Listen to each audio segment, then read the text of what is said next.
ভাবি অফিস থেকে এসে কি রান্না করেন? রুটি বানাচ্ছি। কি রুটি আর বানাচ্ছেন? এই তো রুটি। এটা রুটি? হয়, এটাই রুটি। তো রুটি বেলানো নাই, কিছু নাই, এটা কিভাবে রুটি বানাচ্ছেন?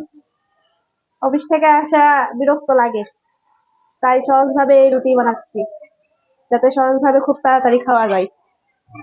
এই রুটিটা কি দিয়ে খাওয়া হবে? সবজি রান্না করেছি, সবজি দিয়ে খাবো সবাই। তবে তোমাকেও খাওয়াতে পারি, তুমি একটু ধৈর্য ধরো, দাঁড়ায় থাকো, হয়ে নি।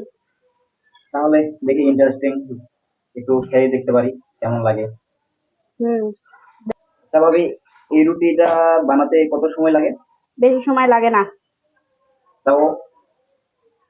কড়াই তাপলে হালকা একটু তেল দিলে আটা গুলা দিয়ে ঢেলে দিলেই হয়ে যাবে, এই যে হয়ে গেছে। রুটি একদম বানানো রেডি? ওই দেখি ঢালতেছেন। এটাতেই তো রুটি হবে। তাই? হয়। ও, এটা এখানে কি কি উপকরণ আছে? আটা খালি মাখাইছি পানি দিয়া, হাত দিয়া মাখাইছি। শুধু আটা পানি দিয়ে গোলালেই হয়ে যাবে? হ্যাঁ। খুব ইন্টারেস্টিং। বেলাও লাগবো না, বেলাও লাগবো না। তাই? বেলান ফেরত বেলাও লাগবো না, এই যে হাত দিয়ে গোল হয়ে গেল। তাহলে খুব আপনার বোনকেও সুন্দর। এই উপকরণটা একটু শিখাই দেন, ওর হাতে একটু মাঝে মাঝে খাওয়া যাবে। অবশ্যই শিখাবো। তাহলে ভাবি, আমার একটু দেন, আমি একটু খেয়ে দেখি রুটিটা কেমন টেস্ট হয়েছে। আর সবজিটাও তো অনেক সুন্দর দেখাচ্ছে, সবজিটা অনেক খেতে অনেক স্বাদ হবে। স্বাদ হবে কিনা জানি না, হ্যাঁ দেখো। কেমন টেস্ট হয়েছে। অনেক গরম।